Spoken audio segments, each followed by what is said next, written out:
ఎంత సంపాదించినా ఖర్చయిపోతుంటే ఈ వాస్తు టిప్స్ పాటించాల్సిందే అంటున్నారు నిపుణులు.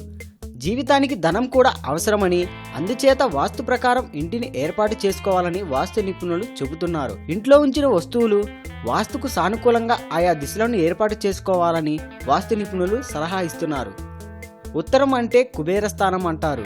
అలాగే ఇంట్లో ఈశాన్య దిశలో ఎలాంటి నిర్మాణాలు చేపట్టకండి. ఈశాన్య దిశలో గాలి వెలుతురు ఉండేలా చూసుకోవాలి.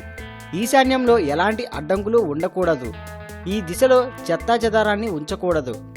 ఈశాన్య దిశ సిరి సంపదలకు అనుకూలిస్తుంది. ఇంటిని ఆలయంలో శుభ్రంగా ఉంచుకోవాలి. చెత్తా చెదారాన్ని, అనవసర వస్తువుల్ని పారేస్తూ ఉండాలి. ఇంటి ప్రధాన ద్వారానికి నేరుగా ఎలాంటి స్తంభాలు ఉండకుండా చూసుకోవాలి. విద్యుత్ వైర్లతో కూడిన పోల్స్ ఉండకుండా చూసుకోవాలి. ఈశాన్య దిశలో బరువులు ఉంచకండి. నీటి ట్యాంకులు ఉండకుండా చూసుకోండి. మీ ఇంట్లోకి ధన ప్రవాహం ఇక ఎవరూ ఆపలేరు. ఈ వీడియోపై మీ విలువైన కామెంట్స్ ని మాతో షేర్ చేసుకోండి. అండ్ ఇంకో విషయం, సబ్స్క్రైబ్ చేయడం మర్చిపోకండి.